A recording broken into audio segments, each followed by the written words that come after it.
Chapter 19 बकवास 1। Mario, एलेसांद्रा ने शांत रसोई में प्रवेश करते हुए पुकारा।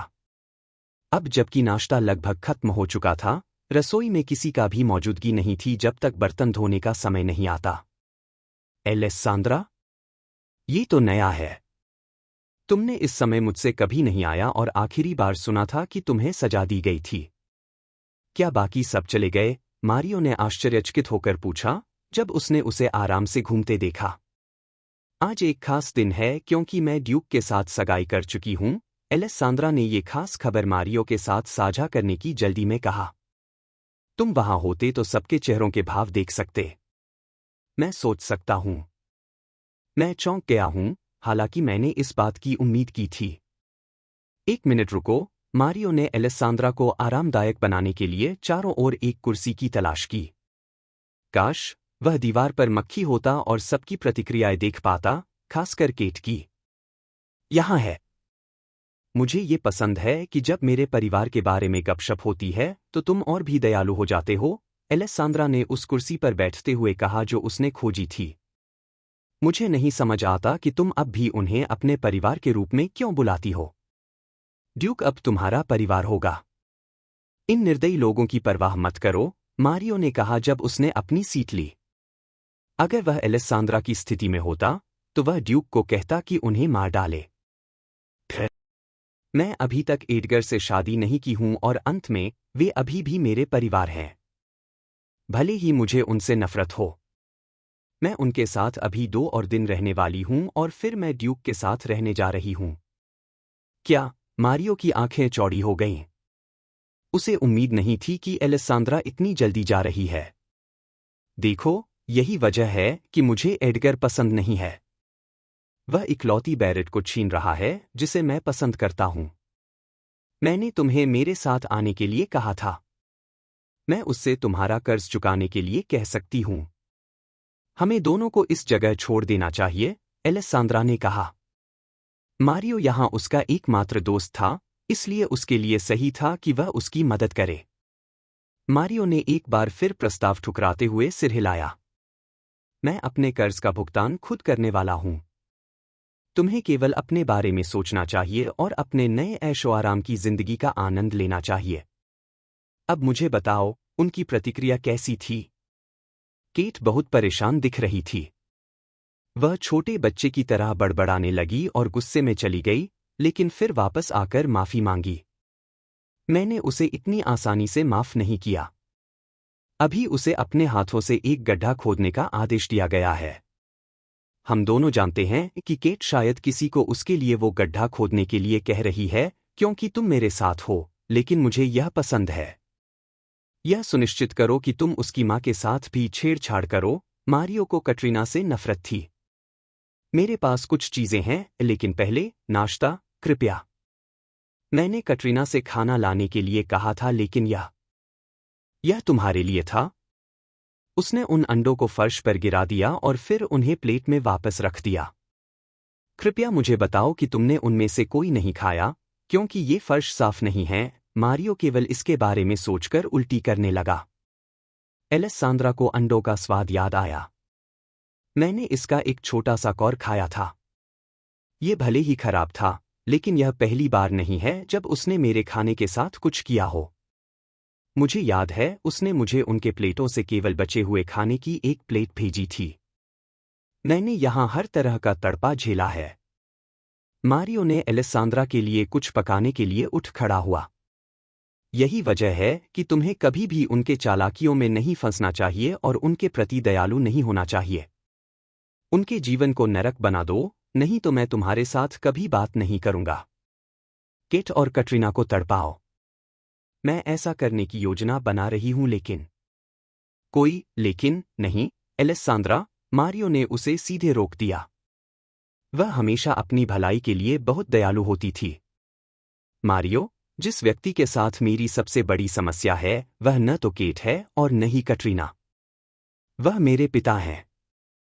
वह व्यक्ति हैं जो मुझे अपनी दूसरी पत्नी और उन सभी लोगों से बचाना चाहिए थे जो मुझे अफवाहों के कारण घृणा से देखते हैं।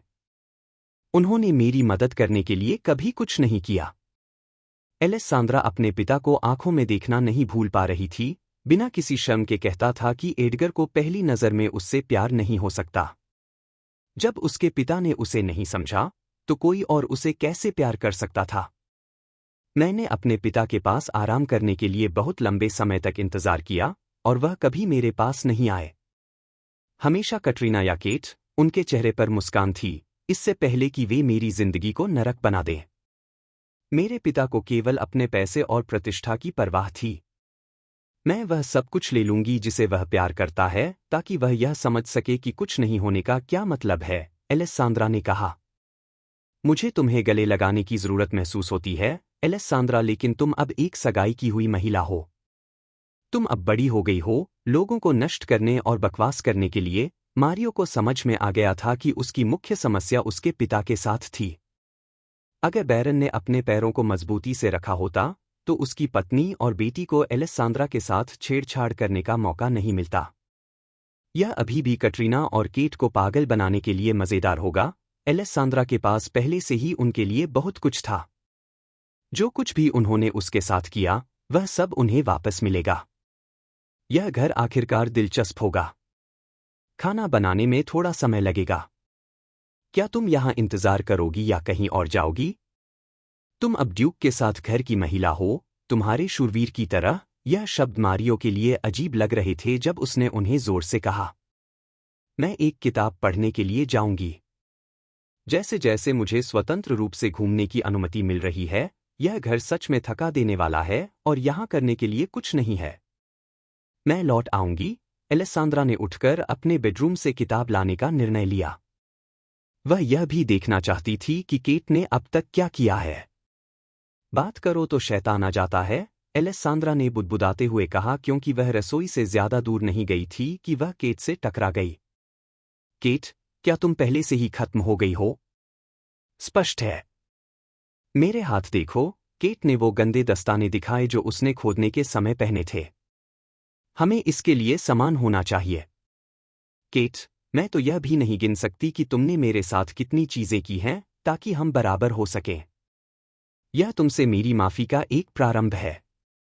यह मत सोचो कि मैंने तुम्हें माफ कर दिया है सिर्फ इसलिए कि तुमने एक गड्ढा खोदा है, एलेसांद्रा ने कहा। क्यों? मैं तुम्हारे लिए दयालु होने की कोशिश कर रही हूं, एलेसांद्रा।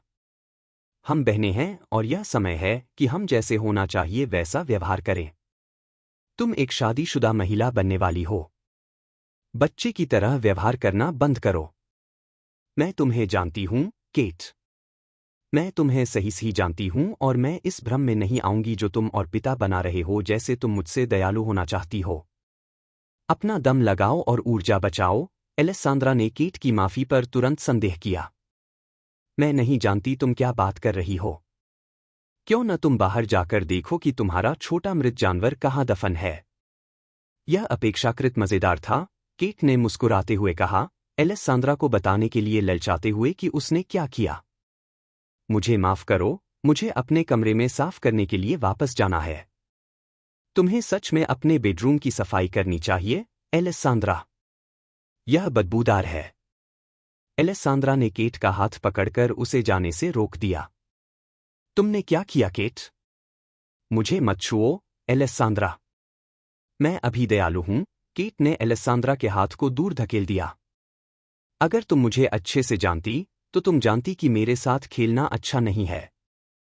जैसे मैंने कहा, मैं अपने कमरे में जा रही हूं ताकि साफ हो सकूं। क्या तुम यहां खड़ी रहोगी या मेरी मेहनत की देखरेख करोगी? तुम? एलेसांद्रा ने अपनी मुट्ठियां कसकर केट को थप्पड़ मारने के लिए ललचाई, लेकिन खुद को रोक लिया। वह नहीं चाहती थी कि वह भी वैसी ही हिंसा में संलग्न हो जैसे केट हमेशा करती है। इसके बजाय वह बाहर जाने का निर्णय लेती है ताकि यह देख सके कि केट ने क्या किया है। उसका पिता मूर्ख था कि वह सोचता था कि केट किसी के साथ अच्छा व्यवहार कर सकती है। केट को नहीं पता था कि अच्छा होना क्या होता है। एलेसांद्रा ने प्रार्थना की कि केट ने पहले ही उस बिल्ली के बच्चे का और अपमान नहीं किया हो जिसे उसने पहले ही मार डाला था। जब वह अपने कमरे की ओर जाने वाले गलियारे पर पहुंचती है, तो वह पाती है कि उसका दरवाजा खुला है, जिसका मतलब था कि कोई वहां गया था। उसने पहले अपने बेडरूम की जांच करने का निर्णय लिया। एलेसांद्रा ने धीरे धीरे दरवाजे के पास पहुंचकर उसे धीरे धीरे खोल दिया, लेकिन पहले नजर में कुछ भी गड़बड़ नहीं पाया। किट्टी के साथ डिब्बा गायब था, जिसका मतलब था कि केट ने उसे ले लिया। एलेसांद्रा को पता था कि या तो उसके बेडरूम में कुछ गड़बड़ है या फिर जहां बिल्ली दफन है, इस पर केट की खुशी से वह अनुमान लगा सकती थी। एलेसांद्रा ने अपने बेडरूम की और जांच की, लेकिन उसे सब कुछ वैसा ही मिला जैसा उसने छोड़ रखा था। उसका कैनवास वैसा ही था, उसका बिस्तर अभी भी ठीक था, उसकी किताबें व्यवस्थित थीं, और कमरे में केवल बुरी गंध बिल्ली के कारण थी।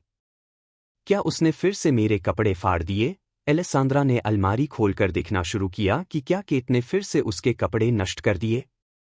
नहीं, जैसे ही उसने अलमारी के दरवाजे खोले, उसे तुरंत पता चला कि क्या गायब था।